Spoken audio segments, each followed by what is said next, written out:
In 2025, one simple idea took root: to give India's local business owners, creators, and dreamers a voice that would echo far beyond their city limits.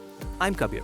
People say I'm honest, soft-hearted, maybe even a little old school in my values, but I believe in something timeless: the power of human stories to inspire action. That's why I started Kabirr Vani Business Edition, a platform where impact makers share their journeys, their struggles, and the breakthroughs that changed everything. Every conversation we record here lives forever in the content economy. It doesn't fade with the algorithm.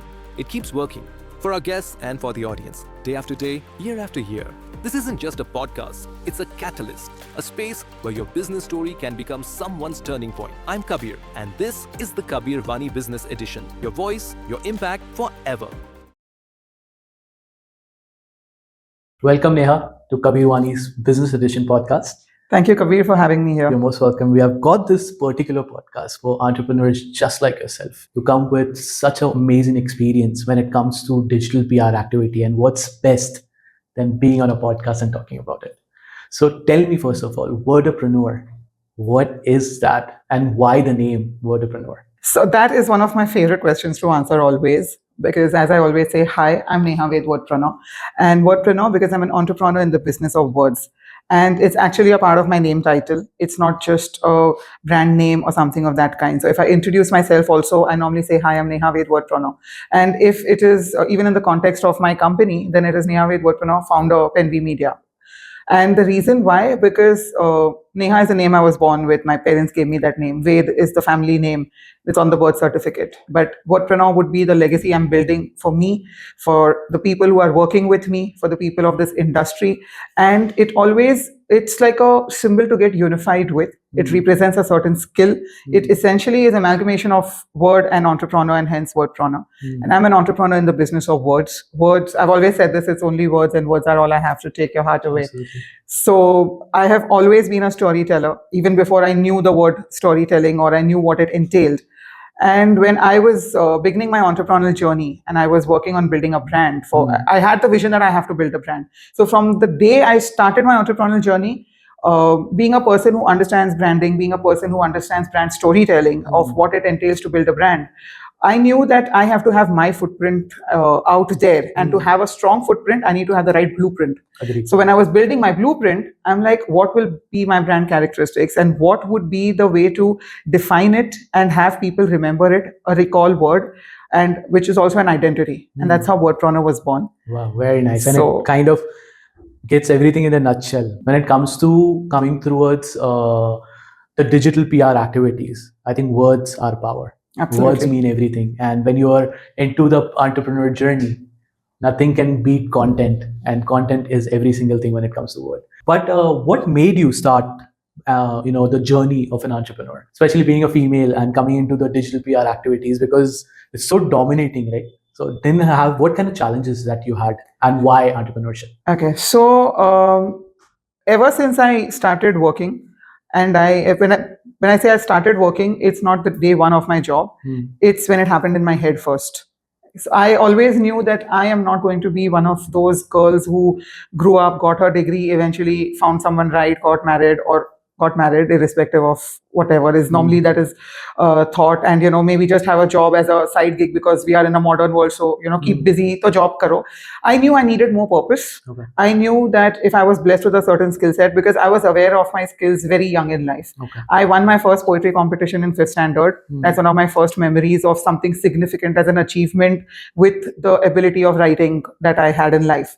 I've been reading books since my childhood because my mother being an MA in literature, there were a lot of literature books. So I knew that, of course, I will have to do a job. I proudly say I'm a first generation entrepreneur. Wow. And nobody in my family has ever done a business or has been an entrepreneur. And I also knew I wanted to be an entrepreneur, not just a business owner. It had to have purpose. It had to have a certain vision. It had to create impact. It had to cover niche. It's not about how big a turnover for me as much as it is about how much of an impact. And because I have always been an extremely value-focused person, today we hear this a lot that, we are a very value-driven business, not a price-conscious business or something of that kind. But honestly, these are statements that are being told. and they are statements that are used also in the marketing. It's more like a marketing language. Correct. Yes, it's connecting people because people are resonating, and it's a more woke audience as the words are used today. And people are actually waking up to the fact that, there needs to be more depth in what you do. For me, it was the way I think, it's the way I function, it's a part of my being. So I could never see myself as a business owner. And the reason I started doing jobs, obviously, is because I had that desire in some corner of my heart, but I never knew how to make it happen.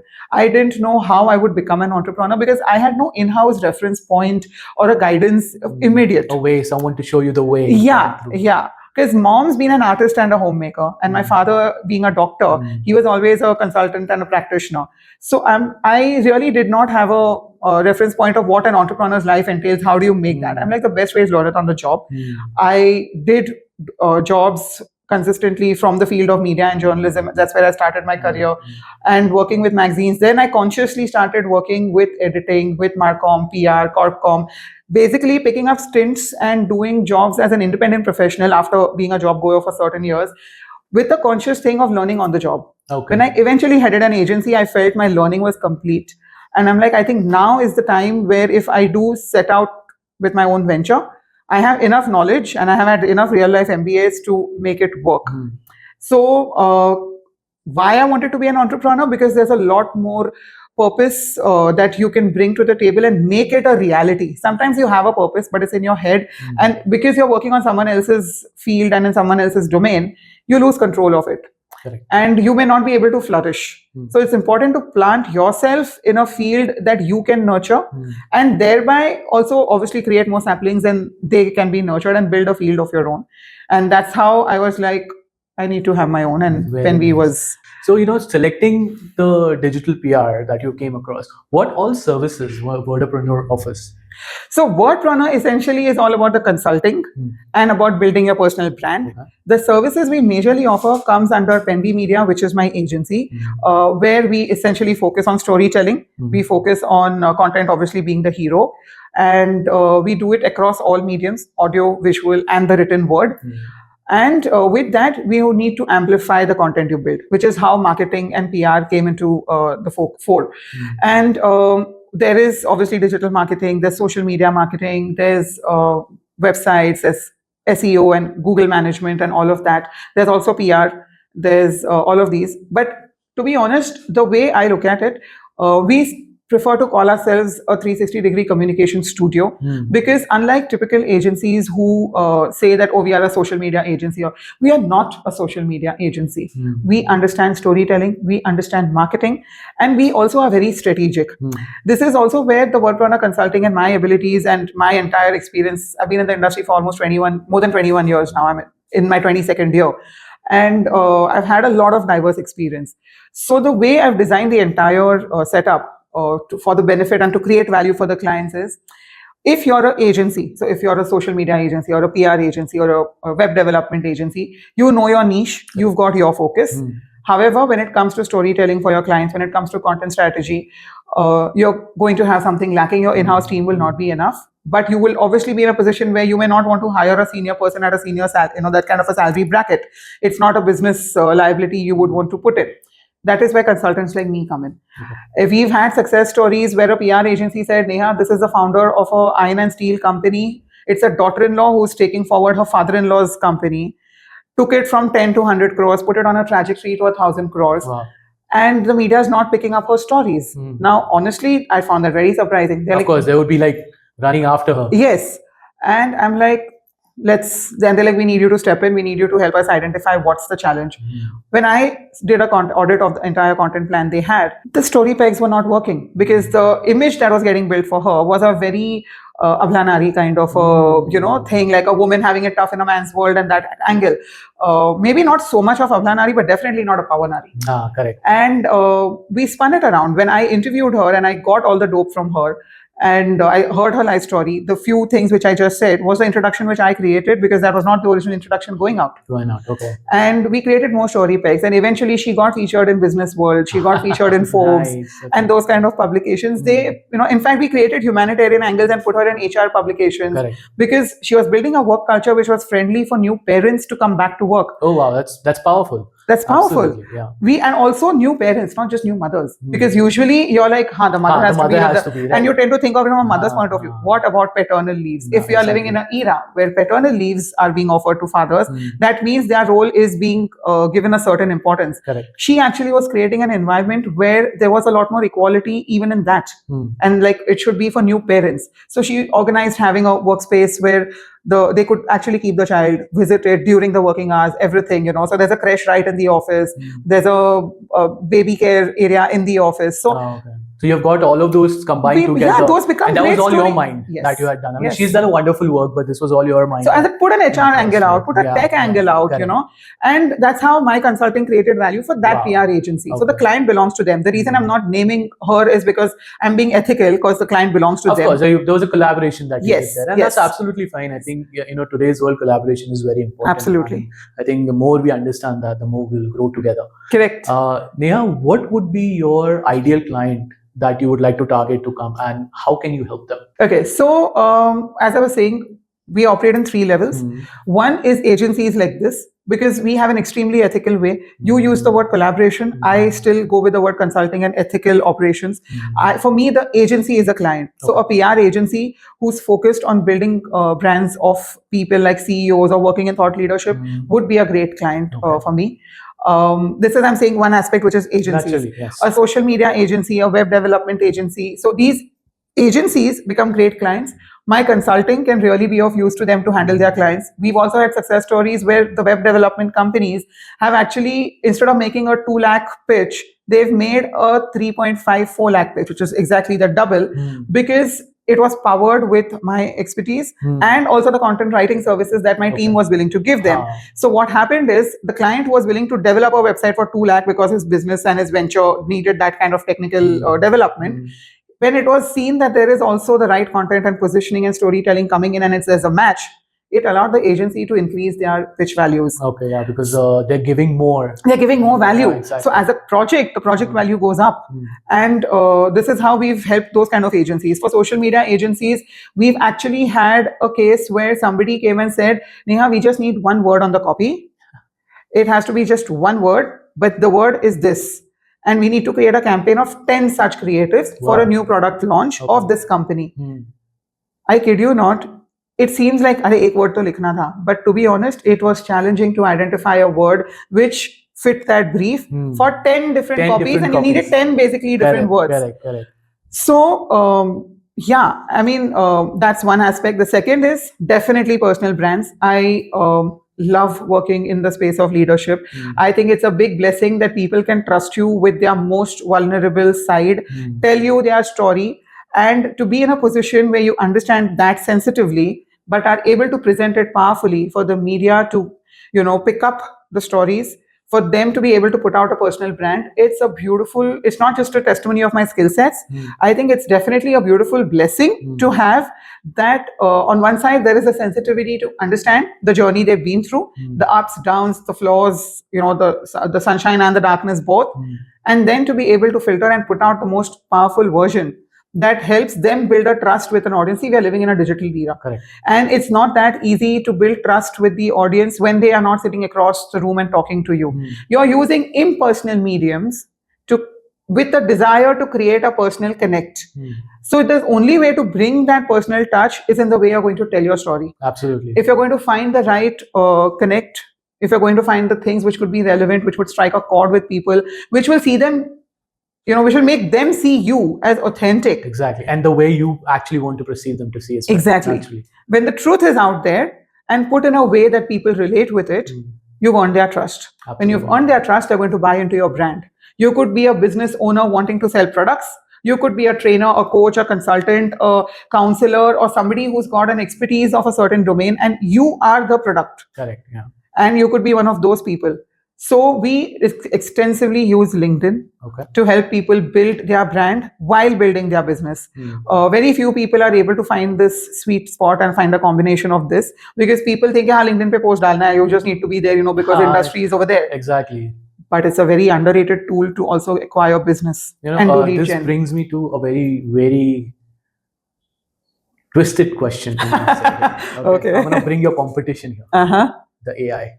All right. All right, here. So now everyone in the world has become a content writer. Sure. Okay, they are doing their content. Content लिखना क्या ही बड़ी बात है? Because ChatGPT, you pay Yeah, 2,500 yeah, bucks yeah. a month, it writes you the whole blog for 30 days in 30 minutes. Sure. How are you maintaining that specific objection that I can do what you're doing using ChatGPT? So I have a signature line for this. Hmm. You think AI is better than OI? Okay, and what is OI? Original intelligence. Ah, I like that. So it's literally, this has become my answer. I mean, and they actually, people are like, OI kya hai? OI kya hai? I'm Like it made me inquisitive as well. Exactly.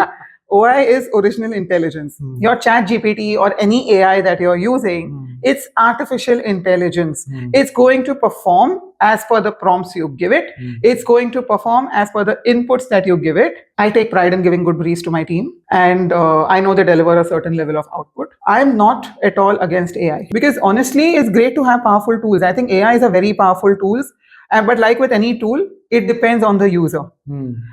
People can argue that AI to nuksan karega, identity theft. There's a lot of conspiracy theories. I'm not going to get into that, because again, it's very user dependent. Hmm. When people created nuclear technology, you can use it to defend, you can use it to attack. Absolutely. So it's all user dependent. Likewise, the performance of the AI is also user dependent. Hmm. If you don't have a thought, if you don't have a certain vision, the prompt you give it is not going to give you anything that's out of this world. Correct. But if you have a certain thought, a certain strategy, and you feed that prompt to your AI, you're going to get something that's unique and more suited to you. Hmm. Having said that, it saves time. It definitely gives you a lot more in-depth research. So you can choose how you want to use it. Hmm. I definitely am not threatened by AI. Okay. I definitely, if clients have told me we can get it written by AI, I'm like, please. And then they are like, people don't know that there's something known as AI plagiarism. Correct. And if you're going to get a copy from AI and copy paste it, and you get into AI plagiarism, you'll have another legal battle that you have to deal with, because there's copyright issues. Correct. So those things are never going to be solved. You will need a person who has expertise. Hmm. AI, which is something that's picked up in a trend over the last few years, cannot compete with OI, at least with me, which has been there for 21 years 21 professionally. years. Correct. And a lot of other people, and I don't say it's only me, I think a lot of other people who are very sure of the expertise and having learned on the job, Hmm. वो बोलते हैं ना, हमने धूप में अपने बाल सफेद किए हैं, kind of a thing. So people who created AI also have a lot of intelligence. Naturally, of course they do. So you have a tool, use it well, use it to your advantage, use it to give you the output that you want. Hmm. But the starting point will always be you. Correct. So do your research, do your homework, create something of a storyboard or a thought or an idea which has got its innovation, which has got its novelty. Then use AI to help you execute it, research on it, or whatever that you need to do. Yeah, but picking out a blog written by AI and pasting it on a website won't give you the same result. It's not going to result. rank you as you can make them rank. Yeah. I love how you have put the AI and OI in perspective. Really, really nice. I want to take this conversation a little ahead, more personal, right? You have already written 16 books. 17 is on its way, and I think this is your 16th book. Yes, it is. Right, the Beyond the Bio. So what is this? That Instagram bio are you talking about? In a way, yes, it's a pun actually. We have bio when we say, what's your bio? Like a resume, CV, bio. Correct. So Yeah. the earlier world would think of that when they think of bio. Today's generation tends to think of the Insta bio. In either case, we are talking about going beyond that. A single page bio is just your facts and when you were born and what you do and your qualifications, etc. Correct. Your Insta bio is just a few words and a few keywords. 150 characters. But who are you beyond that? Beyond the bio is essentially different aspects of personal branding. The first book in Beyond the Bio is an introduction to personal branding. That's what it is. It allows you to know the fundamentals, what entails personal branding, what are the tools that you can use to amplify your personal brand once you've strategized to build your brand. And as you mentioned, the 17th book, which is in the making, is the second in the series. And there we would want to focus on another aspect, which I'm going to leave out right now until the book is out and we get into putting the promotions for it. But the 15 books which I've written also featured me as a storyteller in the fiction space. So that's for my poetry and for my short stories. And it's kind of fulfilling a small childhood dream of wanting to be a novelist and this thing. So, okay, I'm going to take this opportunity, since you mentioned author, to educate people that there are three categories: author, writer, poet. Okay. I am all three. Okay. Nice. And not everybody is. because a writer is essentially somebody who's done a lot of fiction. Poet is a person who writes poetry. And author is typically someone who's established authority. The word author comes from authority. You could author a book. People say, I've authored a book, and it turns out to be fiction. Essentially, then you're a writer. You are an author when you've put out a domain expertise. You can author a paper, not necessarily a book. Correct. You can author a research paper also. So when you put out a book, especially which is connected to your industry domain, tomorrow if you were to put out a book on podcasting and the nuances of podcasting, definitely an author. Okay. In that sense. So it could be any topic you choose, but when it is something that establishes authority, you go into being an author.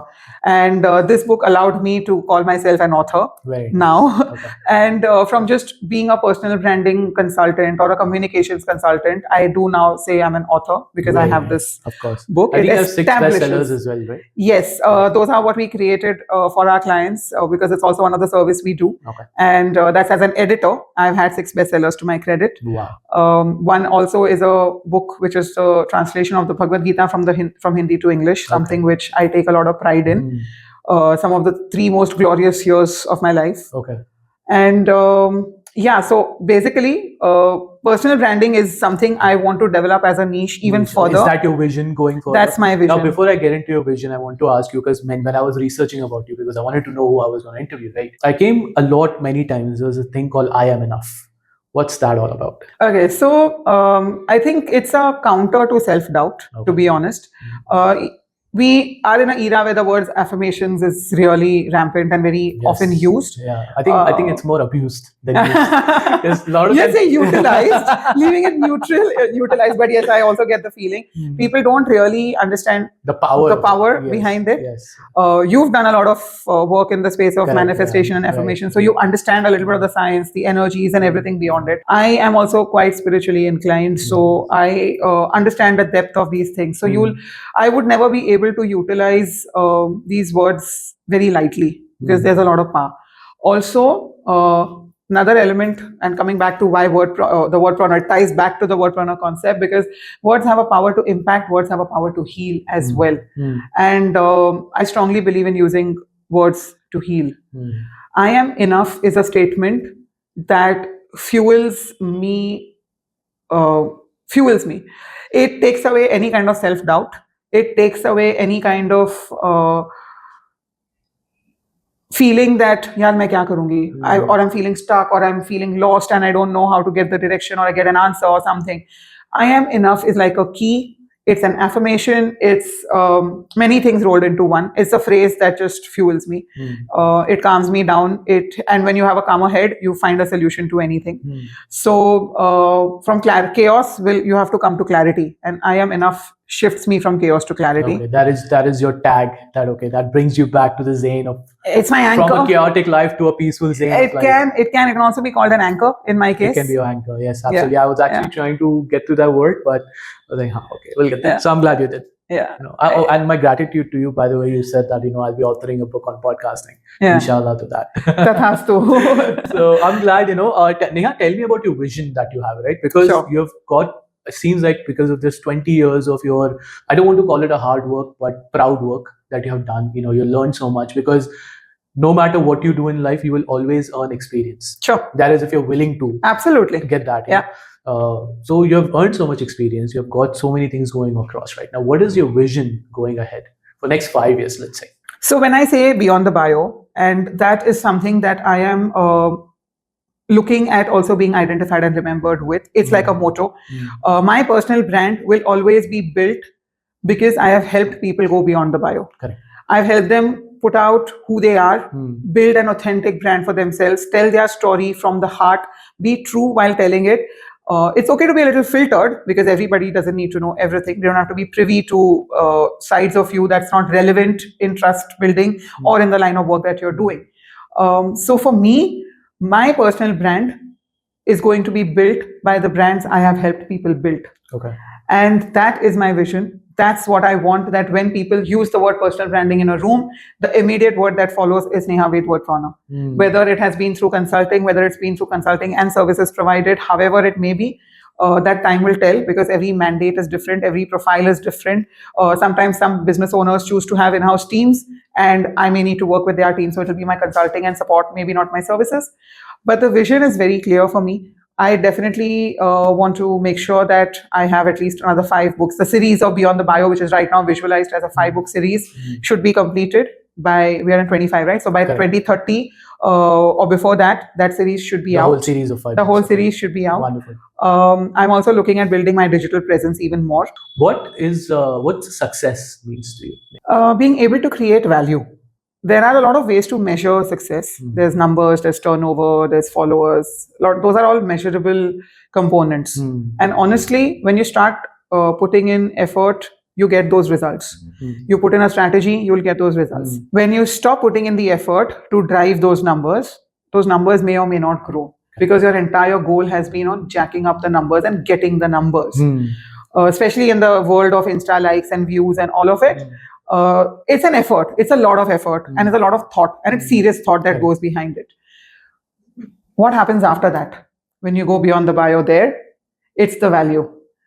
You may want to go back and rewatch a certain video because there was something important said over there. That view I treasure a lot, because somebody came back to view that. So that's value for me. It's great if you've had a 1 million followers. It's great you've had 10 million or how many ever millions you go to. That's great. That's measurable. And then there might be a time where suddenly people are not coming back. You may post out content and you're like, "Arey, pehle to 5 minutes mein we used to get 10,000. Now we are just 1,000." That's not the time to get dejected. That's the time to actually get a value check. That's in a way a reality check that you've created lesser value. People who are doing a lot of great podcasts, okay? You have a classic example of a Ranveer Alabadia, who is phenomenal with the way he did his work. Of course. He had a slight slip up. And he came back, but he bounced back. He came back stronger. Exactly. Yeah, and honestly, that was something I was pretty confident that that's how he would do it. He will bounce back strongly. And this is also a classic example of what I'm saying is success, because it's value. If it was about the numbers, bouncing back would not have been that easy. That wouldn't be easy. He followed his instinct. He owned his slip up. He re-strategized. He found his clarity from the chaos. And he's come back with a lot more value. Perfect. So it is the same thing. And I cannot not mention Shah Rukh. Okay. Of course. you people wrote him off. They called him a zero just because zero flopped. They said we are not his fan because fan flopped. All of it. Hello, 33 years later, he's just got his national award and he's proven he's forever Jawan, and he'll always be the Pathaan. I don't think anyone can ever replace Shah Rukh Khan. Now, bringing in towards the end of the podcast, I want to ask you a few questions here.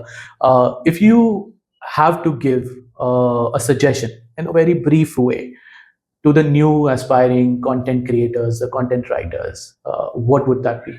Be authentic in the story you're trying to tell. Don't do it to get a certain number. Do it because the story deserves to be told. So focus on content that's creating value. The numbers will follow. It's very, I think it would be very similar to saying, "Beta kamyabi pe focus karo," or "Nahi, kabiliyat pe focus karo, kamyabi piche aani hai." It's not wrong to want the numbers. It's also important to have those numbers. But if your content is creating value, the numbers are going to come. The audience is going to follow. Most importantly, the audience is going to stay. Correct. Yeah, the value that you keep talking about. The value. Perfect. Neha, I am so grateful to you that you have come here, spoken about digital PR, your Worddpreneur journey, and how beautifully you explained that how can Word and entrepreneur be combined together and work, and how you're not worried about AI. In fact, you tell people, go ahead and use it so that eventually you'll know what I'm providing and you'll come back to me. So that's a very, very nice process that we had today. I hope the journey of your entrepreneurship, your vision of giving the soul-driven value that you want to give, that you are given, and as you have manifested, that you'll be going and invited to be on the stage of Tech Talk. And inshallah, Shah Rukh Khan will be the one opening up for that. But at least let's focus on TED Talk, and don't forget you're going to give us a credit for that as well. Absolutely. There. And again, I'm so grateful that you've taken the time out and you're here today to share the story about your journey as an entrepreneur. I hope you had enjoyed the show today. Absolutely. It has been a very refreshing conversation. And as I always say, keep it authentic. And this has been very authentic. I'm so glad. So, yeah. Guys, there was Neha Ved with us from Worddpreneur. If you want to reach out to her, her details are in description below. All of these things will be uploaded on our YouTube channel, on our Instagram channel, Facebook, definitely on LinkedIn. But apart from that, we're on Apple Music, we're on Google Music, we're also on most of the audio platforms. If you just like to listen to wonderful podcasts like Kabirr Vani, stay in touch, share this with your friends and family, and make sure to go ahead and subscribe to our channel today.